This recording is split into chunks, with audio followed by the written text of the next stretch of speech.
MLB may not have a salary cap, but that doesn't mean spend, spend, spend is the way you win in baseball. It seems to me the last few years, especially, that team-friendly contracts are really becoming a big part of the game of baseball. Locking up younger players for long-term contracts and buying out free agency years, maybe on the cheap, and watch them grow into superstars. Or finding that right free agent or right player on your own team to lock up long term further into their career and watch them develop even further, and getting the most bang for your buck is the way to win in baseball. There are a lot of tremendous team friendly contracts in baseball. Let's look at my top 10. Let's go.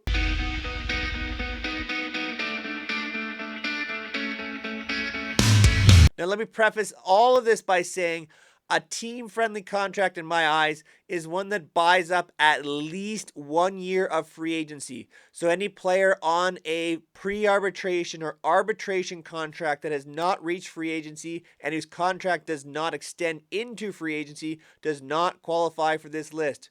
Framber Valdez is one of the top pitchers in baseball and making only $6 million this year as part of his arbitration 1 contract. That is not a team-friendly contract because it's fitting only arbitration. It does not buy up any free agent years. If the contract doesn't buy up a free agent year, it's not on this list. Top 10. Here we go. Number 10. And don't mind the tape, I just fractured a finger. Sean Murphy, catcher for the Atlanta Braves. 6 years, $73 million, plus a club option for $15 million, signed through his age 35 season if the club option is guaranteed. And this is one of the biggest reasons why the Atlanta Braves are one of the top teams in baseball year after year. They are the kings of team-friendly contracts. They invest in younger players. They sign them long-term through their prime. They buy out free agency years, and they get the absolute best out of their players when they are in their prime. Sean Murphy is one of the best examples here. Coming in this season from Oakland, they signed him to this longer-term deal. That is a very team-friendly contract when you look at it. For a 143 OPS plus, 12 home runs, 42 RBIs at time of recording, Sean Murphy has developed into one of, if not the premier catchers in all of baseball, and the Braves have him locked up for less than $15 million a year for the next 6 years.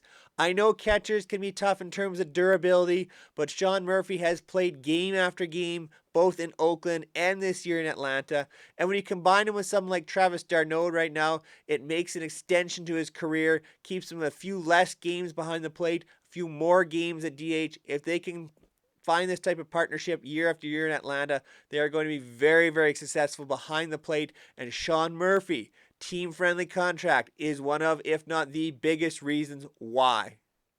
Number 9, first baseman Yandy Diaz, Tampa Bay Rays.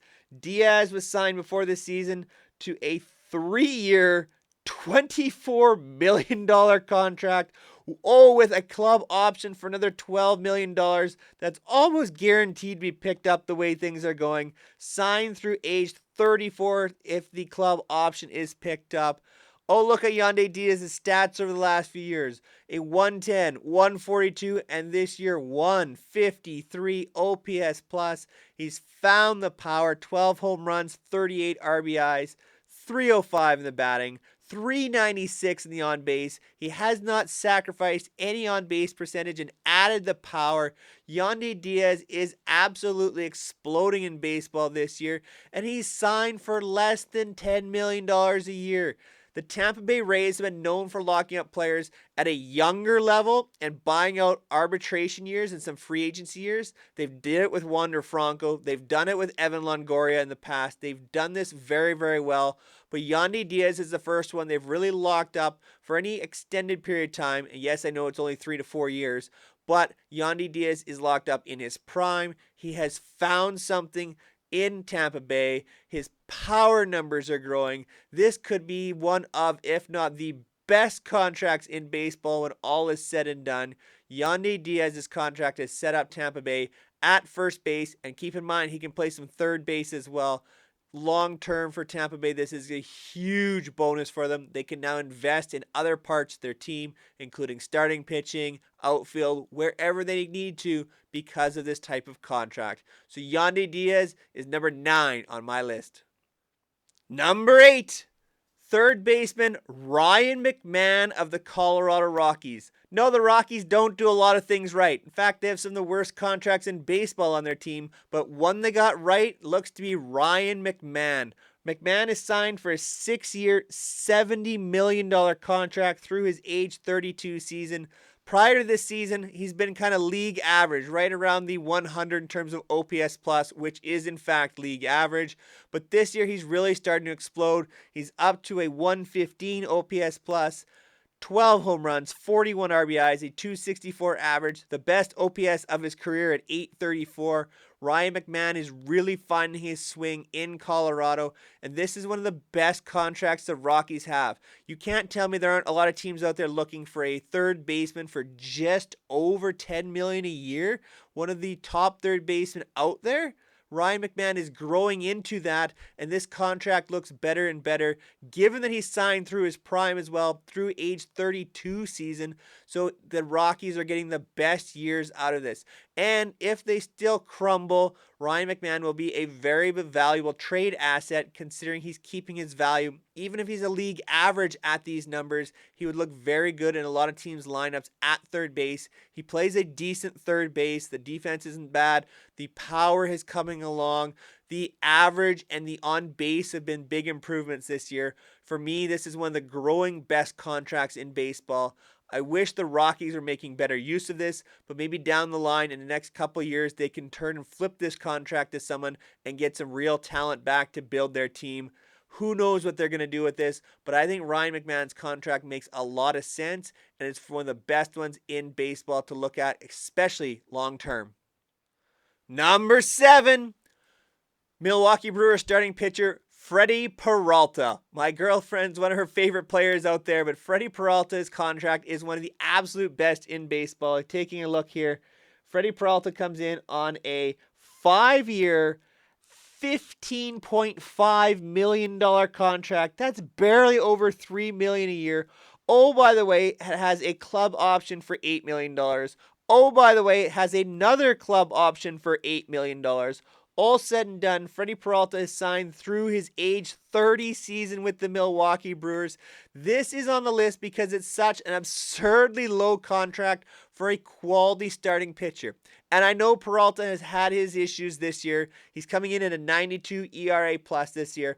But look at his previous 3 seasons. 115, 147, 112 in terms of ERA plus. He's dealt with some injuries, but when he's been healthy, he has been very effective. Peralta is one of the better middle of the order rotation guys in baseball when healthy. He's had his struggles this year, but when you think about it, $3 million, you're getting huge potential and a huge payoff for this contract. $3 million for a starting pitcher is absurd. For one, the quality of Freddy Peralta, it's unheard of. You add in those $8 million options that they have involved in this contract. That's incredible value that the Brewers are getting out of this. And it's a big reason why they could make a long-term investment in players like Christian Yelich. The sad thing is those contracts haven't worked out. But Freddy Peralta is one of the best in baseball. And if they ever start to crumble, the Brewers can make this type of deal where they send Peralta out, especially if he's pitching very well. You can get a lot of value back in return for Peralta in a trade, given how team-friendly this deal is. No, he's not having the best season, but given the value of this contract, easily one of the top 10 best contracts in terms of team-friendly in baseball. Number 6. This one absolutely astounds me. Starting pitcher, Sandy Alcantara of the Miami Marlins. Now, I know Alcantara is having a really bad year. Do you know what his contract is? Alcantara is signed for 5 years, $56 million, with a club option at $21 million, which would keep him in Miami through his age 31 season. 5 years and $56 million for Sandy Alcantara? That's unheard of. I know he's having a down year, but this contract basically paid for itself when he won the Cy Young last year. Cy Young Award winners easily could be paid up to $35 million a season, and Alcantara signed for barely over 11. And even that club option at $21 million, assuming Alcantara can bounce back, would be dirt cheap for his value. This is absolute value for the Miami Marlins. They need to strike at this time to try and put a competitive team on the field. They're having a very good season this year. It's sad that Alcantara isn't working out this year. I don't understand it. He's having a lot of issues with his changeup. He's really getting hit hard with that changeup. Hopefully he can get that figured out, especially in the second half. And if he can, the Miami Marlins are a terrific place to add to their team as well, because they don't have a massive contract for a true number one ace. And look at the past few years in terms of his ERA plus. Alcantara comes in at 152, 132, and last year a 176, winning the Cy Young. Dude is a workhorse, 228 and 2/3 innings last year, 205 the year before that. Sandy Alcantara is one of the aces in baseball when right.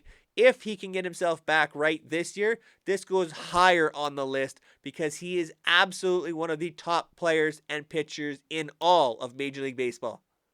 Number 5. 6 years, $115 million from the best players in all Major League Baseball, Yordan Alvarez. That is a dirt cheap contract that the Astros have done very well to get Alvarez signed to. Look at his last few years in terms of production. 136, 185, and currently a 166 OPS plus, 17 home runs, 55 RBIs this year.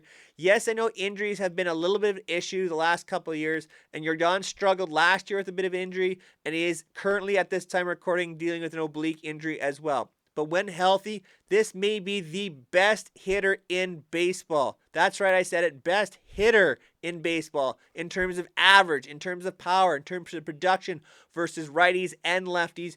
Yordan Alvarez is an absolute monster at the plate, and nobody wants to see him coming to the plate in a big situation. It seems he gets key hit after key hit. And think of that contract. 6 years, $115 million, signed through his age 31 season. It's hard to believe Yordan Alvarez is still as young as he is. It feels like he's been around forever. But this contract is a huge reason why the Astros are not paying into luxury tax. They have a big-time player locked up long-term for a team-friendly deal that allows them to put pieces around Alvarez, and they need those types of pieces because he doesn't play very well defensively, so they need some defensive players and depth around him. But this is one of the best value contracts in baseball, given it's for one of, if not the best hitters in all of baseball.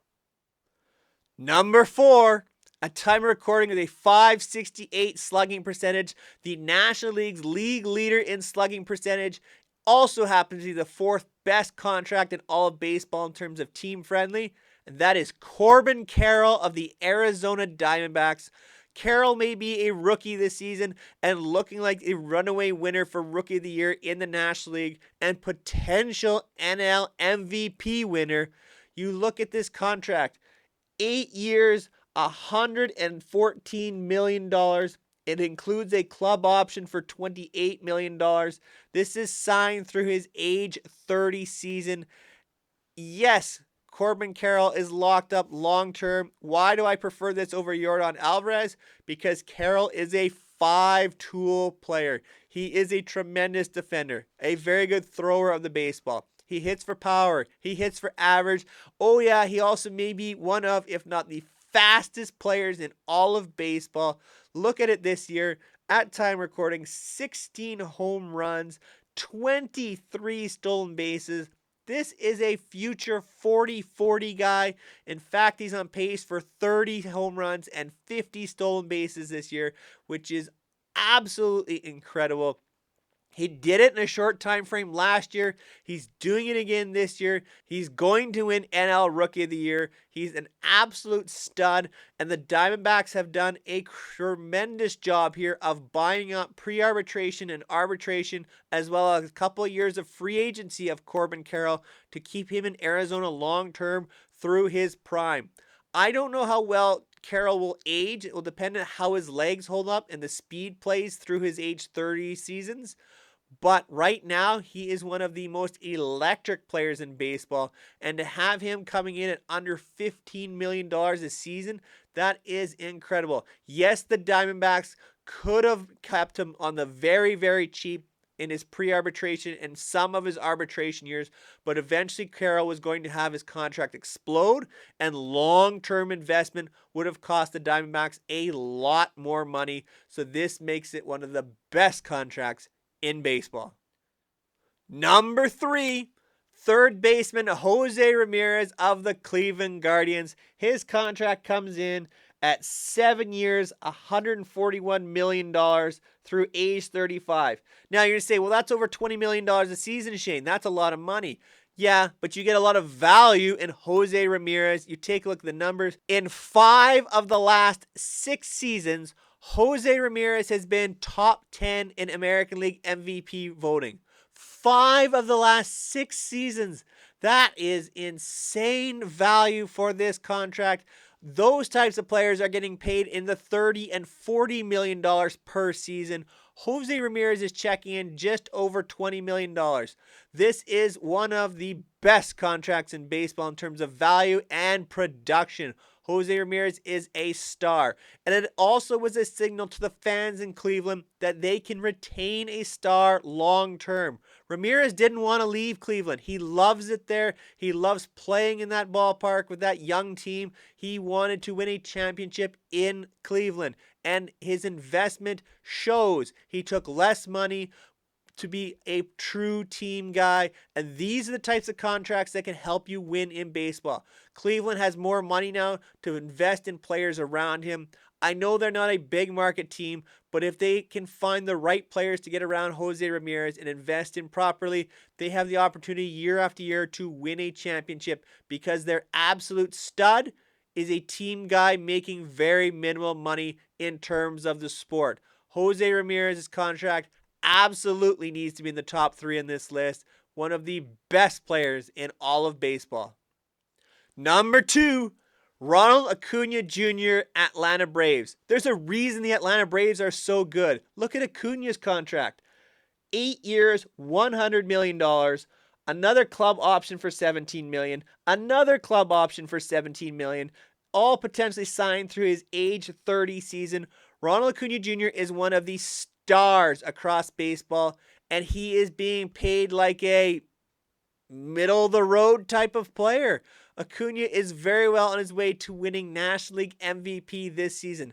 I understand there was a lost basically half season because of the injury and when he broke his leg and tore up his leg, but Ronald Acuna Jr. is one of the top stars in baseball, and the Braves have him locked up for pennies on the dollar. This is what the Braves do. They lock up young, talented players long-term for team-friendly contracts. Now, the player makes out very well. 8 years, $100 million guaranteed money is very good when you're on pre-arbitration contracts where you're going to be paying like $700,000, $800,000, $900,000 a year rather than into the millions.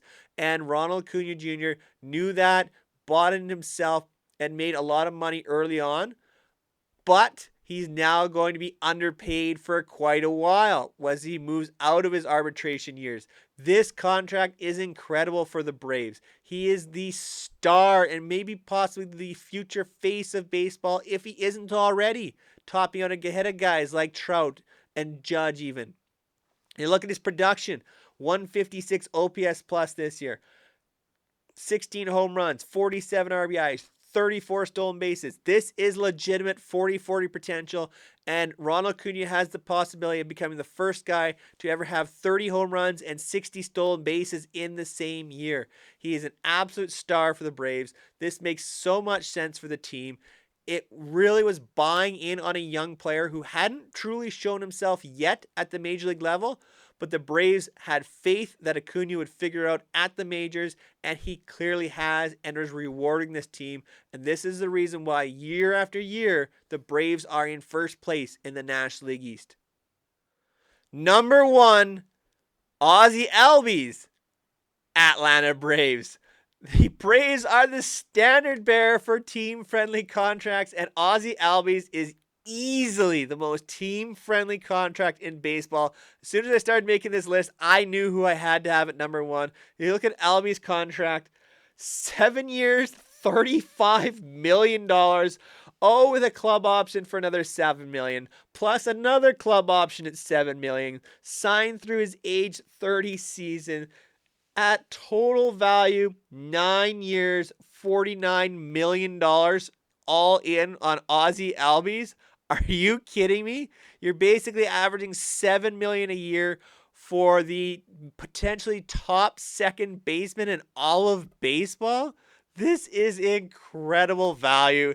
This is the reason why the Braves win year after year. And you look at the production from Albies through his career. In terms of OPS plus, rookie season 110. Then full seasons 101, 113. The shortened 2020 at 100, 108. Last year had the injury, had some struggles that year at 93, but right back to it this year. A 119 OPS plus, 18 home runs, 54 RBIs, a switch hitting second baseman. He mashes from the right side of the plate. He's a quality hitter from the left side of the plate. He may be the best second baseman in all of baseball, and they have him locked up for less than $10 million a year. This is absolutely incredible. Ozzie Albies was maybe the first player that signed one of these types of contracts where he signed very early on in his career, had a lot of years bought up, and it looked like a decent deal at the time, but it's turned into the best contract in all of baseball because Albies produce. This is a lesson for other teams out there. If you have a young player who you believe is going to be that star, you need to invest early on. Yes, you're going to make some mistakes and be locked in and paying some guys that you probably shouldn't be, that never find it at the major league level. But if it works out, you've got guys like the Atlanta Braves where you have Albies and Acuna locked up, long-term, team-friendly, and it allows you to do so much else around the team. And I could have put more Braves on this list. You could probably include Austin Riley on this list as well. You might even consider including Matt Olson on this list. How about Michael Harris? All of these contracts are very, very good for the Braves. They are the standard bearer in baseball. There is no question about it. But for me, Ozzie Albies, easily the most team-friendly contract in Major League Baseball. Thank you so much for making it all the way to the video. If you have people you think I've missed, make sure you comment down below. I respond to every comment I get here on 3 Up, 3 Down. We're quickly growing the channel, so I've got lots more comments to get back to, and I will get back to you as quick as I can. As always, go check me out on your mobile device. I will be posting more often in the community tab, polls, video suggestions, seeing what you want to see out there. As always, go check out some of my other videos. Go check out one of the best ones I have out there in the worst contracts in all of Major League Baseball, as well as some playlists in terms of some YouTube shorts. Until next time, make sure you hit that subscribe button. Take care, everyone.